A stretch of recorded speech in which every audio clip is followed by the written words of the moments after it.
Nos metemos en otros asuntos. Se está hablando mucho de lo que se ha venido a llamar el uso de armas no letales por el serenazgo, lo cual ha desatado una polémica importante. La pregunta es si existen las armas no letales, que es una discusión que valdría la pena que pongamos sobre la mesa con Percy Castillo, el doctor Percy Castillo, adjunto para los derechos humanos de la Defensoría del Pueblo, que nos atiende esta mañana. Doctor Castillo, qué gusto conversar con usted. Muy buenos días. Buenos días. ¿Podemos usar el concepto de armas no letales? ¿Existen las armas no letales? No, no es el término técnico. El término técnico son armas menos letales, según establecen las Naciones Unidas en sus manuales de operación. Esto debido a que todo instrumento de esta naturaleza, si es mal empleado, efectivamente puede cegar la vida de cualquier persona, ¿no? Importante aclaración. Naciones Unidas lo refiere además en un documento de UNODC, ¿no es cierto? Que es justamente la agencia de Naciones Unidas que lucha contra el crimen y el delito. Hacia 1990, doctor Castillo, se hablaba de armas incapacitantes no letales. Hoy en día raramente se utiliza este término y se acepta que tales armas son letales en la práctica. Pero lo que tenemos que tener claro entonces es que sí pueden llegar a matar. Sin lugar a dudas, ¿no? En este documento que usted refiere se citan los ejemplos, como es que el mal uso del bastón tonfa, el mal uso del gas pimienta, en determinadas circunstancias y también a determinadas personas pueden costar la vida, ¿no? En todo caso, esto es algo que hay que tener siempre presente. Sí, como para no trivializar o minimizar el impacto que pueden tener estas armas, ¿no es cierto? Sí, por eso que la Defensoría ha insistido en la necesidad de la capacitación y la profesionalización de los cuerpos de serenazgo, ¿no? Es decir, nosotros estamos en contra de que esta norma aprobada por el Congreso se convierta en ley, básicamente porque no establece un sistema de acreditación de la capacitación que el sereno pueda llevar, tampoco establece un sistema de progresividad y un sistema de certificación, ¿no? Simplemente señala, bueno, se dará capacitación, pero ¿cómo establecer que se dio efectivamente la capacitación en todos los municipios? ¿Cómo establecer el tipo de capacitación que se recibió? ¿Cómo establecer que efectivamente, o cómo se va a garantizar a la ciudadanía que ese cuerpo de serenazgo está bien entrenado en el uso de estos instrumentos? Es por eso que la Defensoría plantea estas objeciones a la posibilidad que la norma aprobada por el Congreso se convierta en ley. Las atingencias, doctor Castillo, que usted hace me parecen absolutamente válidas, pero añadiría además lo que tendría que ver con protocolo de uso, es decir, la estandarización del uso de las armas, porque usted se imagina que en todos los distritos de Lima cada sereno o serenazgo tuviese un protocolo diferente en el uso de armas. Esto sería el lejano oeste. Exactamente, y además también se necesita estandarizar la compra, porque cuando se dice chaleco antibalas, se puede imaginar un solo tipo de chaleco y no es cierto. Hay varios tipos de chalecos que dependen de la necesidad que se tenga. Entonces, hasta para eso se requiere estandarizar. Y hay que tener muy presente el tipo de respuesta que vas a obtener de la delincuencia también frente a anuncios de esta naturaleza. No se puede exponer la vida del sereno. El sereno no es un policía. Darle funciones que no le corresponden, lo único que va a ocasionar es que lamentemos más pérdidas humanas. Y este es un ámbito que debemos ser absolutamente claros. Esa reflexión que hace usted también me parece muy importante. Además, en la medida en que esta semana, justo lamentablemente ayer, fallecía un segundo sereno a manos de la delincuencia. Los han asesinado a uno en el Callao y a otro en Surco. Por eso es que la pregunta que se hace al municipio es ¿cómo defiendo a mis serenos? ¿Y han pensado en esta posibilidad? Pero es una reflexión, entendemos que con muy buena intención, pero las normas y las políticas públicas no se hacen con buenas intenciones, se hacen con información validada. Y en este supuesto hay que entender el tipo de reacción que van a esperar o que podemos esperar de una delincuencia que es tan violenta frente a serenos que eventualmente estarían con armas menos letales, ¿no? A ese grado que se desea exponer al cuerpo de serenazgo, es un aspecto que se debe tener presente frente a lo que se vaya a decidir como política pública. Claro, usted dice, en la medida en que el delincuente sabe que el sereno tiene armas menos letales, lo expone más al sereno, a la confrontación. Sin lugar a dudas. El sereno tiene un lugar importante en lo que significa la lucha en contra de la criminalidad, que es justamente dar noticia, dar aviso a la Policía Nacional de la comisión de un delito, para que ellos intervengan, no enfrentarse directamente a un delincuente. De acuerdo. Doctor Castillo, de incorporarse estos protocolos de estandarización, estos elementos de capacitación que siente usted que la norma no contempla, ¿quiénes son los encargados de establecer esos protocolos y esas estandarizaciones? ¿Quiénes son los cuerpos técnicos en el Estado que podrían ayudar a perfeccionar esta norma, si es que se sigue adelante con ella? Bueno, tendría que darse un rol preponderante y de mayor coordinación, obviamente, de la Policía Nacional, que es el órgano llamado a actuar, ¿no? La ley aprobada por el Congreso también otorga participación a las Fuerzas Armadas, situación que no entendemos ni comprendemos, porque el sereno que no podría recibir capacitación de las Fuerzas Armadas. Las Fuerzas Armadas ni siquiera están capacitadas para el uso de este tipo de armas, ¿no? O este tipo de instrumentos. Entonces tendría que haber un nivel de un rol preponderante de la policía en la certificación de los protocolos, en el entrenamiento, en lo que significa la adquisición de estos productos también. Y es un aspecto que a la policía también le demandaría recursos, porque cada capacitación le va a costar horas hombres, va a costar instrumentos, va a costar tiempo, y es algo que no se puede perder de vista, ¿no? La ley sí roga gastos, no como se menciona en el texto que se aprobó en el Congreso, ¿no?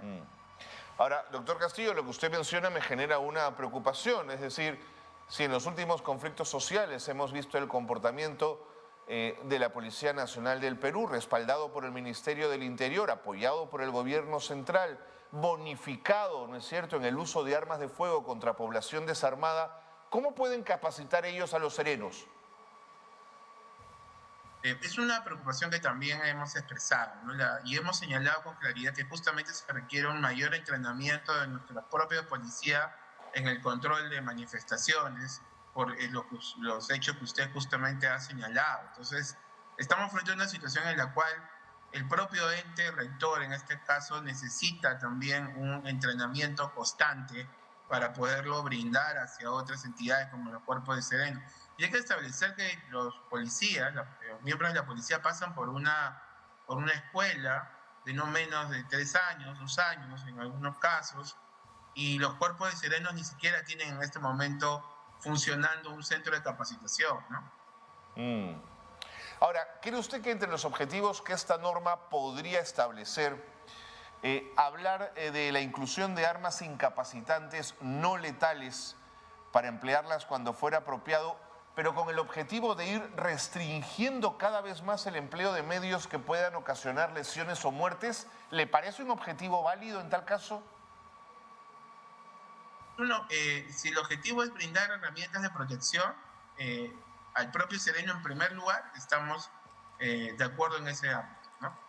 Cuando se trata ya de establecer elementos que puedan eventualmente afectar la integridad de otra persona, necesitamos justamente establecer este grado de capacitación y entrenamiento exhaustivo y certificado, ¿no? La ley señala en el caso de las armas menos letales, ¿en qué casos el sereno las podría usar? No, la ley es muy escueta, menciona cuáles son. O sea, un sereno tiene un problema con un vecino mal estacionado y le puede rociar gas pimienta. Ese es el aspecto esencial que implica justamente el entrenamiento del cuerpo de serenazgo para establecer las situaciones con claridad en las cuales podrá hacer uso de estos instrumentos que no son suyos, que no deberían ser suyos, sino obviamente del propio Estado, del municipio, frente y discriminar cuándo se utilizan y cuándo no. Y es un aspecto muy delicado, ¿no? Doctor Castillo, comparto con usted una reflexión muy personal, pero la pongo sobre la mesa. Siempre he pensado que nuestra Policía Nacional, en el tiempo, han ido acercándose al mundo de la vida castrense, en lugar de mantener su espacio más civil, más de trabajo, con la ciudadanía, digamos, y me preocupa que ahora los serenos se estén aproximando nuevamente a esta lógica castrense a partir de armas menos letales. ¿Comparte usted conmigo esa reflexión o tiene otro punto de vista? Lo que ha significado siempre una preocupación en la Defensoría del Pueblo es que la policía cumpla el rol que le corresponde de cercanía a la ciudadanía, de la construcción de lazos de confianza a nivel de la comunidad que justamente le permitan cumplir el rol que le toca. El cuerpo del serenazgo tiene un rol auxiliar. En ningún sentido le corresponde aproximarse a una lógica castrense, eso también lo hemos señalado, en la medida que su rol está marcado por la Constitución en la cercanía, en la presencia comunitaria. Así es. Yo tengo la misma sensación, pero creo que han ido asumiendo los modos de la vida castrense. Es donde justamente la Defensoría ha señalado con claridad que es necesario preservar la institucionalidad de la Policía Nacional. Es necesario respetarla, que todos los gobiernos respeten esta institucionalidad, su rol técnico, el ámbito de servicio y su cercanía al ciudadano. Doctor Percy Castillo, aprovechando que estamos aquí, que estamos juntos conversando, una última pregunta. Todos hemos visto, por cierto, con cierto estupor y con cierta rabia, cómo un conflicto en una esquina entre un ciudadano y una persona que se dedicaba a limpiar los vidrios de los autos terminó con el asesinato de una persona, ¿no es cierto? Algo absolutamente inaceptable y que por supuesto merece todo el peso de la ley. Pero la respuesta ha sido, vamos a prohibir a las personas que trabajan limpiando los vidrios en las esquinas. ¿Qué reflexión le merece a la Defensoría del Pueblo una decisión como esta? Lo hemos señalado también, que la política pública, en este caso esta decisión, tiene que estar basada en evidencia, en situaciones que nos llegan a hacer suponer que esta medida va a contribuir de alguna manera a reducir el índice de comisión de delitos. ¿Esto es real? O actuamos en base a percepciones que establecen que alguien supone que esto va a coadyuvar a mejorar la seguridad. Eso, a ojos de la Defensoría, resulta absolutamente inadecuado. Y hemos insistido desde siempre. No se pueden tomar acciones simplemente por hechos que pueden suceder. Se necesita establecer las consecuencias del acto de prohibir, qué otros aspectos, qué otras reacciones puede generar, a qué podemos orillar a esta población que de alguna u otra manera se podía ganar la vida sin causar daño a otras personas. Esto es un aspecto que merece reflexión. Las políticas públicas no se pueden tomar a la ligera, ni simplemente por pretender de esa manera ofrecer una salida rápida a una situación de grave inseguridad, ¿no? Sí, parece una respuesta más reactiva, ¿no? Desde la rabia, desde el dolor por el hecho ocurrido, más que pensada y reflexionada, ¿no? Y justamente lo que hemos insistido desde la institución, la necesidad de construir medidas y políticas justamente reflexivas y con base a información confiable, con base a información oficial, con base a experiencias de otros países, con base a elementos fácticos. Ahora, el otro día estuvo con nosotros el alcalde de Magdalena, el señor Francis Allison, y él nos contó que su preocupación es que cuando grupos de personas de cualquier, o sea, dedicados a cualquier oficio, ¿no es cierto?, no solo a limpiar los vidrios de los autos en las esquinas, toman el espacio público, lo que ocurre es que la calle es la ley del más fuerte, entonces vendrá alguien que les exigirá cupos por estar ahí y ese alguien que exige cupos le tiene que pagar además a otro que está por encima de él y se generan mafias, doctor Castillo. Es un aspecto interesante que obedece a un nivel de reflexión justamente integral de la problemática. Y en esos supuestos es justamente donde tienen que operar algún otro tipo de medidas alternativas. Por ejemplo, es deber de todos los municipios también promover el trabajo digno en sus espacios, ¿no?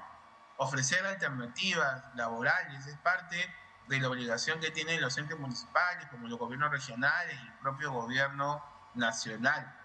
Y es una forma también, obviamente, de coadyuvar a la solución de una crisis social, ¿no? Doctor Castillo, yo pienso exactamente lo mismo que usted, pero por decir eso me dijeron que primero había que privilegiar el trabajo de los peruanos y que por qué habíamos que premiar el trabajo de personas que se estaban dedicando a estas cosas. Tenemos que erradicar en nuestra sociedad las expresiones de xenofobia, ¿no? Y esto es importante y eso que nosotros como institución hemos dirigido un mensaje bastante claro. Sin duda. La xenofobia es un tipo de discriminación inaceptable frente a una realidad en la cual, como seres humanos, estamos obligados a incluir al otro, a construir una sociedad donde podamos convivir y desarrollar justamente nuestros proyectos personales sin dañarse. Así es, así es. En un país, además, donde cuántos de nuestros hermanos, primos, migraron en su momento también buscando una mejor vida, y no solo se migraron, digamos, hacia el exterior, también la migración interna, ¿no es cierto?, que ha planteado tantísimos retos y posibilidades al mismo tiempo en nuestro país. Doctor Castillo, muchísimas gracias por compartir sus reflexiones, que son las reflexiones de la Defensoría del Pueblo en relación al uso de armas menos letales. Entonces, no usaremos el término armas no letales, sino Naciones Unidas nos llama a pensar en armas menos letales, porque letales sí lo son. Doctor Castillo, muchas gracias. Buenos días.